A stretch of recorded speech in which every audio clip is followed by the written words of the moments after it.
సభాధ్యక్షులు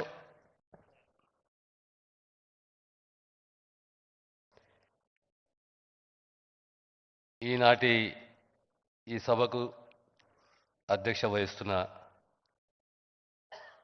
ప్రొఫెసర్ కాసిం గారు, ప్రత్యేకంగా రాష్ట్ర ముఖ్యమంత్రి ప్రియతమ నాయకులు వారిని సన్మానించాలే.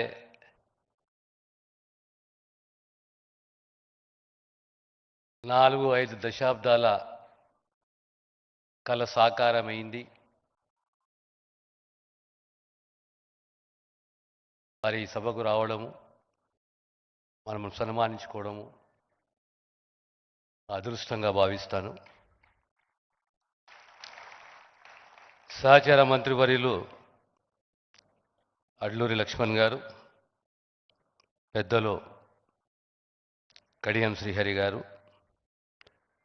సహచర ఎమ్మెల్యే లక్ష్మీకాంతరావు గారు, వీరేశం గారు, యాదయ్య గారు, మిత్రుడు సంపత్ కుమార్ గారు, ప్రీతం గారు, మిత్రులారా, నాయకునికి ఒక కమిట్మెంట్ ఉండాలి.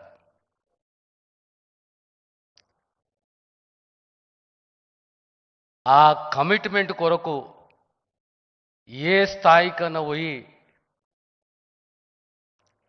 దాన్ని సాధించే దిశగా రాజకీయాలు ఉంటే ప్రజల హృదయాలను తాకే నాయకుడు అవుతాడు.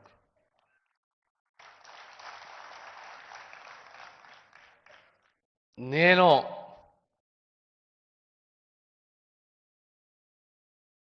మన ప్రియతమ నాయకుడు ముఖ్యమంత్రి గారు ఎప్పుడు కూర్చున్నప్పుడు, ఇప్పుడు కాదు, 4 ఏళ్ల కింద 5 ఏళ్ల క్రితం, దమన అవన్నీ ఏం లేదు, ఒక్కరిని నయమడరా అంటుండే. నాకు అర్థం కాకపోతుండే.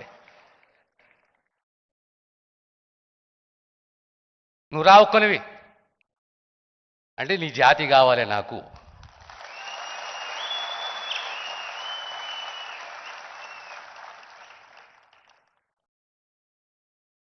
ఆ కమిట్మెంట్ చూశాను. ఆగస్టు 1 11:30-12 మధ్యలో అసెంబ్లీలో నా ఆఫీస్ రూమ్లో కూర్చున్నాను. విలేకరులు మిత్రులు ఉన్నారు, పాత్రికేయులు. టీవీలో వస్తుంది వార్త, సుప్రీంకోర్టు తీర్పు 6-1 Davinder Singh versus state of Punjab, case filed in 2010. After 14-15 years తీర్పు వచ్చింది. ఒక 5 నిమిషాలు ఆ వార్తను మాకు విలేకరులు చూపెట్టి చూసుకుంటూ కూర్చున్నాను. నేరుగా అసెంబ్లీలోకి పోయి, వారు అసెంబ్లీ లోపల ఉన్నారు, సీఎం గారు ఈ సుప్రీంకోర్టు తీర్పు వచ్చింది. సుప్రీంకోర్టు తీర్పు వచ్చిందా అంటే వచ్చింది. మనం స్టేట్మెంట్ ఇస్తున్నాం అసెంబ్లీలో వితిన్ 1 అవర్ అని చెప్పారు.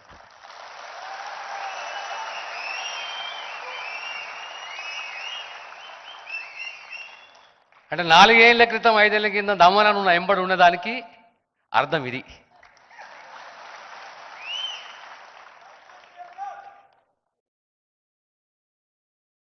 స్టేట్మెంట్ ఇచ్చారు. ఏ government which has reacted within 1 hour, 1.5 hour on a Supreme Court judgment.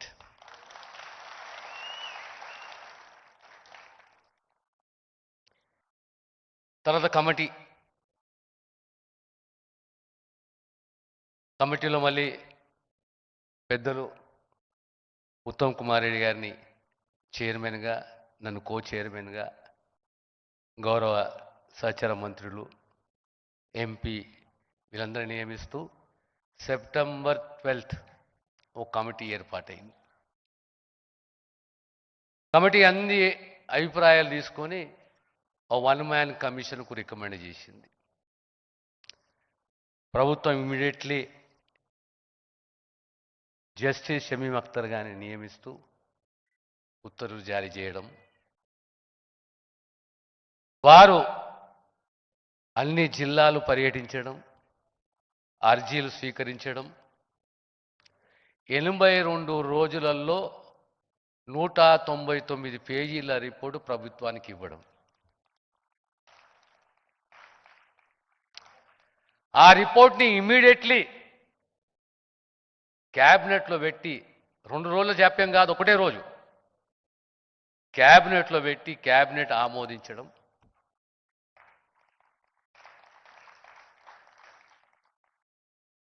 మార్చి 17న అసెంబ్లీలో బిల్లు ప్రవేశపెట్టడం,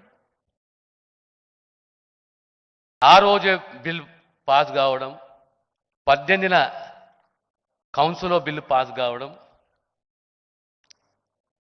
ఏప్రిల్ 14న 15/2025 యాక్ట్ రావడం. ఈ పూర్తి ప్రక్రియ 8 మాసాలు.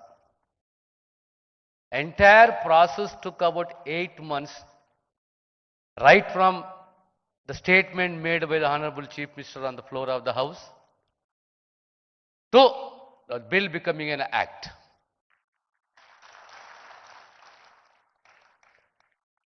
అంటే నాయకునికి కమిట్మెంట్ అనేది ఉండాలి.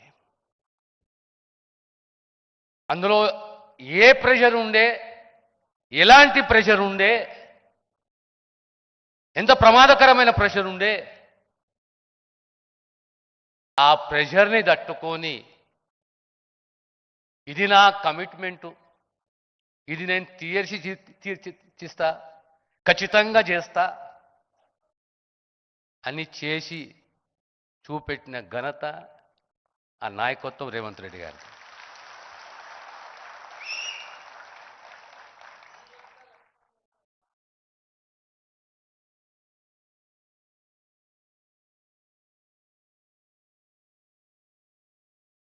బిల్లు ప్రవేశపెట్టడం నేను అదృష్టంగా భావిస్తాను.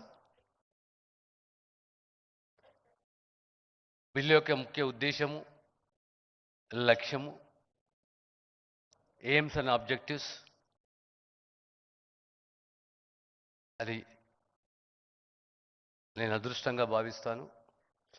ఇదే రకంగా 2013లో సబ్ప్లాన్ చట్టం తీసుకొచ్చాం. ఆనాడు కూడా ఆ కమిటీ చైర్మన్ని, ఆనాడు యాక్ట్ తీసుకొచ్చాము. ఇక్కడ 2-3 ప్రధానమైన అంశాలు చక్కగా పెద్దలు కడియం శ్రీహరి గారు చెప్పారు. విద్య యొక్క ప్రాధాన్యత. నేను ఆలోచన చేస్తుంటే ముఖ్యమంత్రి గారు ఎందుకు ఎడ్యుకేషన్ డిపార్ట్మెంటే పెట్టుకున్నారని చెప్పేసి. అంటే it shows the commitment of the leader towards education, the importance of education, importance of education. ప్రతిసారి ఒక మార్పు రావాలి. Quality education, skilled education, nutritious food, comfort to the student, security to the student అనే ఒక్క కాన్సెప్ట్లో వారి ఆలోచన. ఏ నాయకుడైతే, ఎందుకంటే సమాజంలో 3 శాఖలు చాలా ముఖ్యమైనవి. ఒకటి విద్య, రెండోది వైద్యము, మూడోది సోషల్ సెక్యూరిటీ. దీనికి కమిట్మెంట్ ఉండాలి నాయకత్వానికి. నాకు హెల్త్ ఇచ్చినప్పుడు నేను ఆశ్చర్యపోయాను, ఇంత పెద్ద శాఖ, ఇంత కాంప్లికేటెడ్ శాఖ నేనేం చేస్తాను అని చెప్పేసి.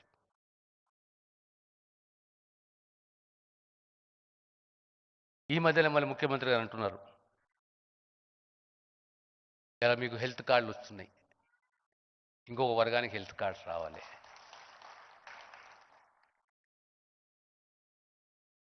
Health and education, quality education, skilled education, it is a responsibility of the government. Health of the common man is the responsibility of the government. ఈ రెండు ఖచ్చితంగా ప్రభుత్వం బాధ్యత తీసుకోవాలి. దానికి మా ముఖ్యమంత్రి గారు, మా ప్రభుత్వం కట్టుబడి ఉన్నది, కమిట్మెంట్ తోటి ఉన్నది.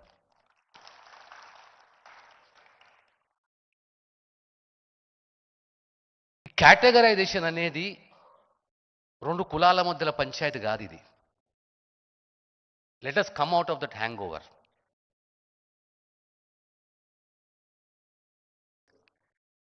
It is social inequality. Supreme court ఏమన్నది? Most disadvantaged communities, most neglected communities should be given the preferential treatment అన్నది. ఇది రెండు కులాల మధ్యలో జరుగుతున్న చట్టమా? కాదు. ఈ వర్గమే కానీ ఏబిసిడి రామచంద్రరావు గారు ఇచ్చిన రిపోర్టే కానీ ఇందులో మోస్ట్ నెగ్లెక్టెడ్, మోస్ట్ డిసడ్వాంటేజ్డ్ ఆ కమ్యూనిటీస్కు ఫస్ట్ ప్రిఫరెన్షియల్ ట్రీట్మెంట్ ఇవ్వాలి based on empirical data. It is not against article 14 right to equality. It is not against Article 341 and state has the powers. Justice has to be done, but based on empirical data. ఈరోజు ఆ దారిలో మనం ముందుకు పోయాం. ఈ కులం నాకు శత్రువు, ఈ కులం నాకు మిత్రువు. ఈరోజు డేటా తీసుకోండి మీరు, మెడికల్ కాలేజెస్ ఈరోజు ఏది అడ్మిషన్స్, ఇంజనీరింగ్ కానీ, మెడిసినే కానీ, నర్సింగే కానీ, those communities which are completely neglected, వాళ్ళు ఈరోజు ఉస్మానియా మెడికల్ కాలేజ్లో, గాంధీ మెడికల్ కాలేజ్లో, కాకతీయ మెడికల్ కాలేజ్లో వాళ్ళకు సీట్లు వచ్చినాయి. It is on record.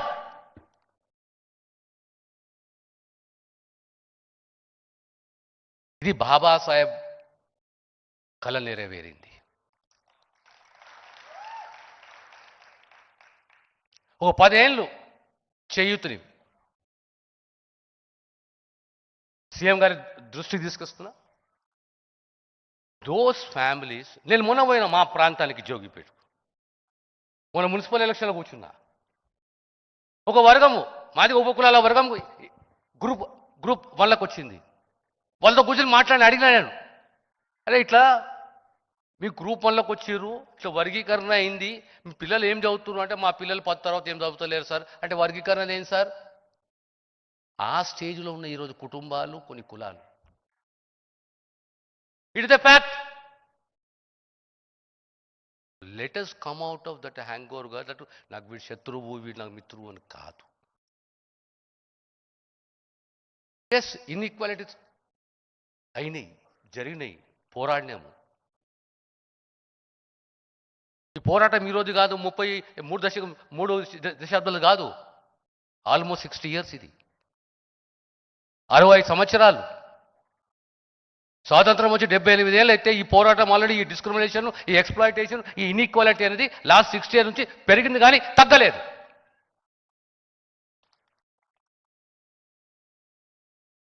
ఈరోజు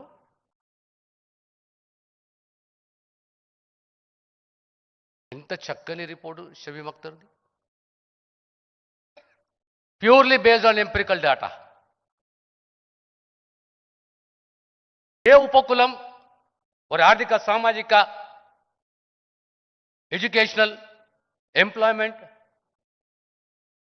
ప్రొఫెషన్, దీని ఆధారంగా ఎక్కడున్నారు వాళ్ళు, ఎక్కడ పెట్టాలి వాళ్ళని?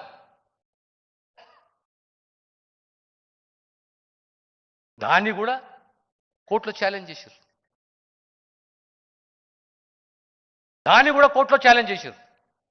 People who believe in Babasaheb Ambedkar, people who believe in the ideology of Babasaheb Ambedkar, people who say జై భీమ్, ఇలాంటి కాన్స్పిరసీస్ జరిగినాయి. లక్కీలీ కోర్టు స్టే ఇవ్వలేదు. ఈరోజు అడ్మిషన్స్, ఆ రోజు ముఖ్యమంత్రి గారు on the floor of the house he has announced, ఈ రోజు నుంచి నోటిఫికేషన్స్ రావు. ఏ రోజైతే చట్టం చేస్తామో ఆ రోజు నుంచి నోటిఫికేషన్స్ వస్తాయి. ఆ నోటిఫికేషన్లలో ఖచ్చితంగా ఈ వర్గీకరణ ఉంటుంది, ఈ కేటగరైజేషన్ ఉంటుంది, గ్రూప్ ఏ, గ్రూప్ 2, గ్రూప్ 3 ఇవి ఉంటాయి అన్నారు. అదే పద్ధతి పాటించడం. డిపార్ట్మెంట్లో కొద్ది ఇబ్బందులు ఉన్నాయి. ప్రమోషన్స్ కావాలి. Yes, will examine it definitely. ఇవాళ మీకు ఎంప్లాయ్మెంట్ కేటగరైజేషన్లో, అడ్మిషన్స్ కేటగరైజేషన్లో ఎవరు ఆస్తి వాళ్ళు తీసుకోలేదు. కానీ నా ఆర్థిక స్థితిగతులు ఏంటి? నేను ఒక గ్రామంలో ఉన్నాను. నా ఫ్యామిలీ, నా తల్లి, నా తండ్రి, నా చెల్లెలు, నేను. నా పరిస్థితి ఏంది? నేను ఇల్లు కట్టుకోలేని పరిస్థితి. నా బస్తీ పరిస్థితి ఏంది? నా ఇంటి పరిస్థితి ఏంది? నా ఆర్థిక పరిస్థితి ఏంది? నేను ప్లాట్ కొనే పరిస్థితుల్లో లేను, ఇల్లు కట్టుకునే పరిస్థితుల్లో లేను. నా కొడుకు పాలిటెక్నిక్ చేసి ఉన్నాడు, వానికి ఉద్యోగం దొరకలేదు. దానికి సొల్యూషన్ ఏంది? ఒక sub plan. Those families should be targeted. One time investment. ఈ రకంగా అడ్మిషన్స్, ఎడ్యుకేషన్,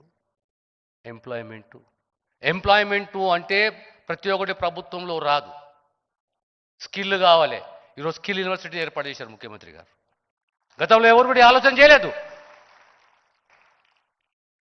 నైపుణ్యంతో కూడిన విద్య. మీ అందరితో ఒక్క విన్నపం,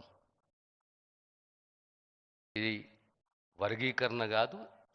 February 4th నాడు సీఎం గారు స్టేట్మెంట్ ఇచ్చారు. He has declared on that day, February 4th is a social justice day.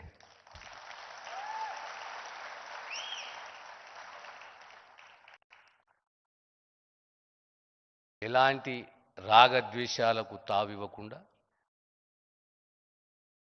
those communities should be lifted which are at the most disadvantaged stage.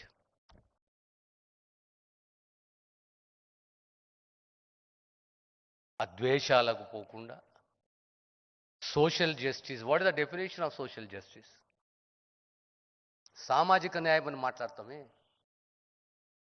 చేయూతనివ్వు. What best you can do? Pay back to your community, pay back to the society. నేను దాటిపోయినా, నాకు సంబంధం లేదు, నాకు బంధం లేదు, no. ఆ culture develop చేయండి, where less criticism, more work.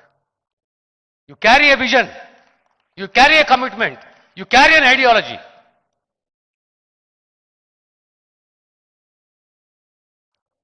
And pay back to the society. ఆ దిశగా మనం ప్రయత్నం చేయాలి, కృషి చేయాలి. నేను ఈరోజు కూడా చెప్తున్నాను, జీవితంలో ఈ అంశం పైన ముఖ్యమంత్రి గారు చాలా ధైర్యస్తుడు. Is a political thinker. ఆనాడు 4 ఏళ్ల కింద, 5 ఏళ్ల కింద చెప్పిన మాట ఈరోజు ఎంత ప్రాక్టికల్గా, ఎన్ని ఇబ్బందులు, ఎంత ప్రెషరు తట్టుకొని మళ్ళీ దామన లాంటి వాళ్ళ ముందు పెట్టి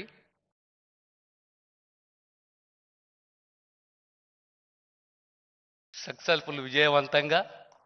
again I'm telling you, heart of my heart, మనస్ఫూర్తిగా అంటున్నాను sir, on behalf of these communities, I will not mention one community.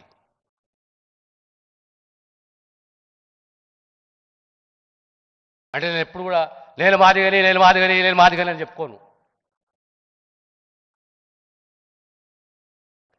నేను 74లా జగజీవనం కాలేజీ పెట్టిన అయ్యా. ఎప్పుడు? 74లా. నేను చరిత్ర చెప్పుకోను, కానీ I have a commitment because I'm Born in that. I have a commitment and I'm proud of my chief minister.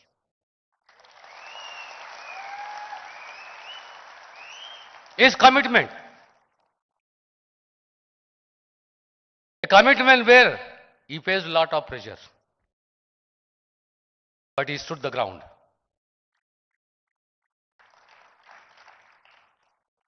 మిగతా ఏ issues ఉన్నా ఎంప్లాయీస్కు సంబంధించినవి వేరే అంశాలు ఏదున్నా ఈ ప్రభుత్వం మీ ప్రభుత్వం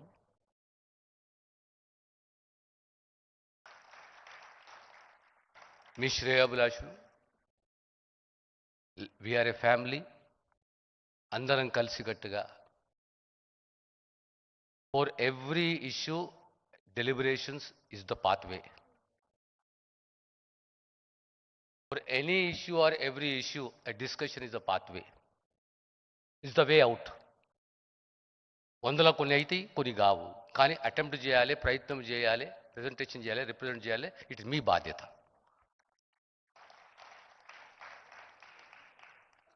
ఈరోజు మరొకసారి ముఖ్యమంత్రి గారికి హృదయపూర్వక ధన్యవాదాలు తెలియజేస్తూ అంటే I don't go in to the history I don't want to mention it and as a kid I use to watch my father as a kid 5 years old kid 8 years old kid studying in going to school వారు ఆ రోజులలో ఇద్దరో ముగ్గురో కూర్చొని think tank కూర్చొని ఆలోచన చేస్తుండే ఎట్లా ఎట్లా ఎట్లా ఎదుర్కోవాలి ఎట్లా పైకి రావాలి అని చెప్పేసి 74లో జగజీవనరామ్ కాలేజ్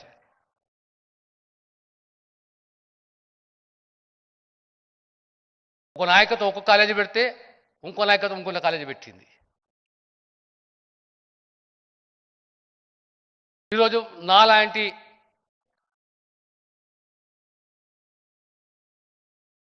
వ్యక్తికి ముఖ్యమంత్రి గారు పూర్తి నమ్మకంతో నాకు ఆ బాధ్యతలు ఇచ్చిండ్రు. అందుగురించే మీతో అన్నాను నేను అదృష్టంగా భావిస్తాను. ఎందుకంటే I have been observing this last 50 years. మీరేమో 30 సంవత్సరాలు 30 అంటారు. నాకు సంతోషం, మీరు గానే ఉన్నారు, ఇంకెక్కువ ఉన్నాయన్న.